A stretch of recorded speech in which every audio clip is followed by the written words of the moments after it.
First daughter Ivanka Trump's work as a special advisor to the president has received some backlash from Democrats, which have been critical of her qualifications. Meanwhile, questions about Hunter Biden are being swept under the rug, it seems. Here's One America's Rion. Presidential Special Advisor Ivanka Trump has been attacked by the media for her work and activism from the White House. Meanwhile, Joe Biden's son, also the progeny of executive power, not only gets a free pass for his foreign dealings, but is defended as being a victim of conspiracy theories, while the Trumps are profiting from their father's presidency. A comparison Dr. Shay Garrison, Vice President of International Affairs at Concerned Women for America, says is ironic. Hunter Biden had no experience for the things that he was being paid exorbitant amounts of money for. Ivanka Trump doesn't even take a salary in her position as advisor to the president.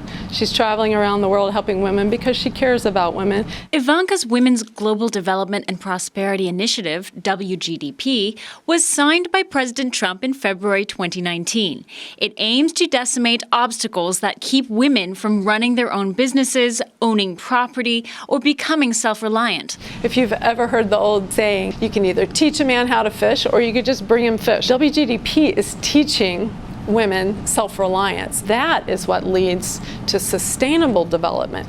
It's the difference between just working for economic growth as your end goal of development or working to empower people, giving them the capabilities, bringing them in to participate in the economy. Ivanka Trump recently spoke at the World Bank and the IMF's annual meeting here in D.C. about her WGDP initiative.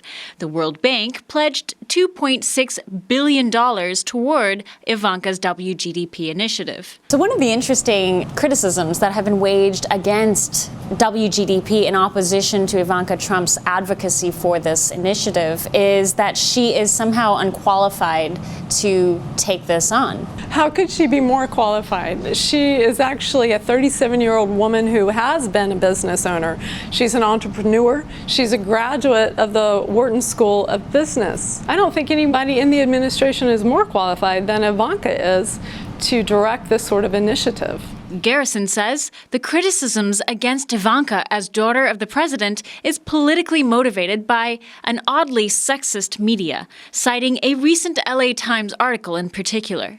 Although I think it was written by a woman, it was surprisingly sexist and condescending. It seemed to assume that because she was the daughter of a president, she could not be doing an initiative like this humanitarian assistance. But I do know that there have been daughters of presidents who have done these sorts of things, gone out around the world doing humanitarian assistance. By comparison, the scandal-plagued son of former Vice President Joe Biden was paid $50,000 a month to sit on a Ukrainian oil and gas company while his father was point man in Ukraine. If your last name wasn't Biden, do you think you would have been asked to be on the board of Burisma?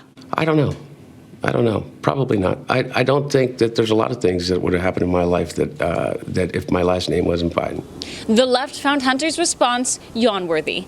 But Ivanka procuring billions for women entrepreneurs around the world was cause for mockery. Garrison, who holds a PhD in economic development, says the Trump administration under Ivanka's leadership is championing women in ways that will see socioeconomic results for generations. And the media turning Ivanka's efforts into a partisan political issue is not only surprisingly sexist in tone, but is also testament to the hatred that blinds them against this presidency. Rion, One American News, Washington. Want to see more videos like this? Click on the link below and subscribe to One American News on YouTube. And call your cable provider and kindly demand that One American News is added to your lineup. Call and subscribe today.